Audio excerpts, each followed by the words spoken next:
Hello दोस्तों, माता एवं बहनों, जय माता दी। आज हम आप लोगों के लिए लेकर आए हैं समा चकेवा की कथा, जो कि आप लोगों को बहुत अच्छी लगेगी। अगर अच्छी लगे तो सब्सक्राइब ज़रूर करें, लाइक शेयर ज़रूर करें और बेल आइकन ज़रूर दबाएं, जिससे आपको अगली कथाएं सबसे पहले आपके पास आ जाएंगे। और अपनी प्रतिक्रियाएं कमेंट्स में ज़रूर बताएं। मिथिला भाषा समा चकेवा बिहार में मिथिला भाषा के लोगों का यह एक प्रसिद्ध त्यौहार है। भाई बहन के बीच घनिष्ठ संबंध को दर्शाने वाला यह त्यौहार नवंबर माह के शुरू होने के साथ मनाया जाता है। इसका वर्णन पुराणों में भी मिला है। समा चकेवा एक कहानी है। कहते हैं कि समा कृष्ण की पुत्री थी, जिन पर अवैध संबंध का गलत आरोप लगाया गया था, जिसके कारण समा के पिता कृष्ण ने गुस्से में आकर उन्हें मनुष्य से पक्षी बन जाने की सज़ा दी थी। लेकिन अपने भाई चकेवा के प्रेम और त्याग के कारण वह पुनः पक्षी से मनुष्य रूप में आ गया। ये उन्हीं की कथा है। चलिए शुरू करते हैं ये कथा। समा चकेवा की कथा दीपावली के समय से ही शुरू हो जाती है। कार्तिक मास के पंचमी शुक्ल पक्ष की तिथि से समा चकेवा की मूर्ति की खरीदारी शुरू हो जाती है। पंचमी से पूर्णिमा तक चलने वाले इस लोक पर्व समा चकेवा में भाई बहन से सात्विक स्नेह की गंगा निरंतर प्रभावित होती रहती है। पर्व के दौरान बहन अपने भाई के दीर्घ जीवन एवं संपन्नता की मंगल कामना करती है। चंपारण से लेकर मालदा तक मिथिला संस्कृति समा चकेवा हिमालय की तलहटी से लेकर गंगा तट तक और चंपारण से लेकर मालदा दिनाजपुर बंगाल तक मनाया जाता है। चलिए शुरू करते हैं इसकी पौराणिक कथा।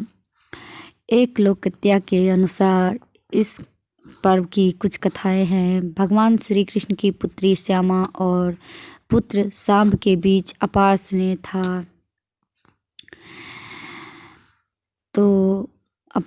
था। कृष्ण की पुत्री श्यामा ऋषि कुमार चारुदत्त से ब्याही गई थी। श्यामा ऋषि मुनियों की सेवा करने बराबर उनके आश्रमों में जाया करती थी। भगवान कृष्ण के दुष्ट स्वभाव के मंत्री चूरक को यह रास नहीं आया और उसने श्यामा के विरुद्ध राजा के कान भरना शुरू किया। क्रुद्ध होकर भगवान श्री कृष्ण ने श्यामा को पक्षी बन जाने का श्राप दे दिया।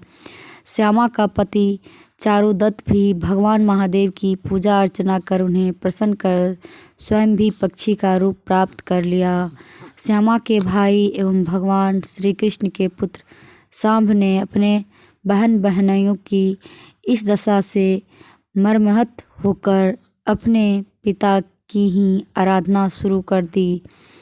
इससे प्रसन्न होकर श्री कृष्ण ने उससे वरदान मांगने को कहा।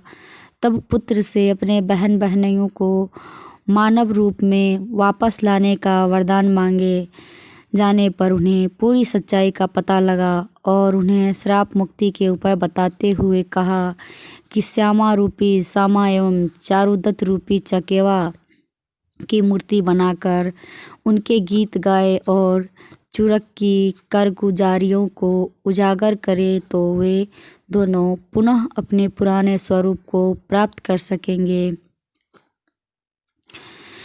समा चकेवा पक्षी की जोड़ियों का आगमन शुरू हुआ।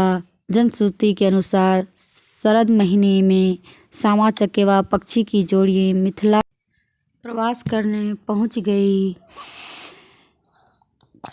भाई सांब भी उसे खोजते मिथिला पहुँचे और वहाँ की महिलाओं से अपने बहन बहनियों को श्राप से मुक्त कराने के लिए समा चकेवा का खेल खेलने का आग्रह किया। और कहते हैं कि उसी द्वापर युग से आज तक इसका आयोजन हो रहा है। समा चकेवा पर्व में बहनें समा चकेवा, सत भाई भैया, खड़रीच, चुगला, वृंदावन, चौकीदार, झांझी कुकर और सांब आदि की प्रतिमा एवं उपकरण मिट्टी एवं खड़ से बनाती है।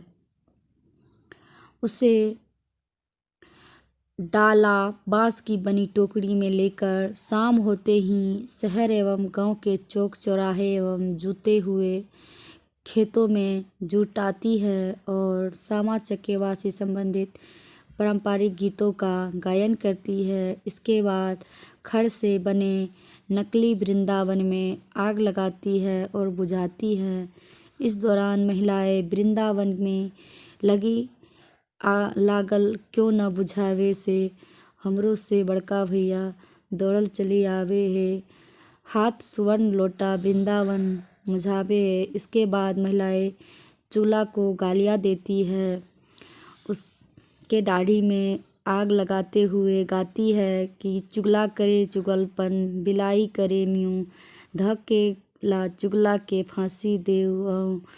चुगला के खत्मे के बाद पूर्णिमा को पर्व समापन होता है। इस दौरान सामा चकेवा का विशेष श्रृंगार किया जाता है और उसे खाने के लिए हरे धान की बालियाँ दी जाती है और रात्रि में उसे युवतियों द्वारा खुले आसमान के नीचे ओस पीने के लिए छोड़ दिया जाता है।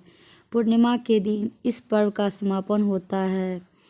समापन के पूर्व भाइयों द्वारा सामा चकेवा की मूर्तियों को घुटने से तोड़ा जाता है और उसका आकर्षण रूप से सजे बैर, जो 1 मंजिला 2 मंजिला और झिंझिरीदार एवं मंदिर नुमा होता है, उसमें रखकर नदी एवं तालाब या खुले खेतों में विसर्जित कर देते हैं।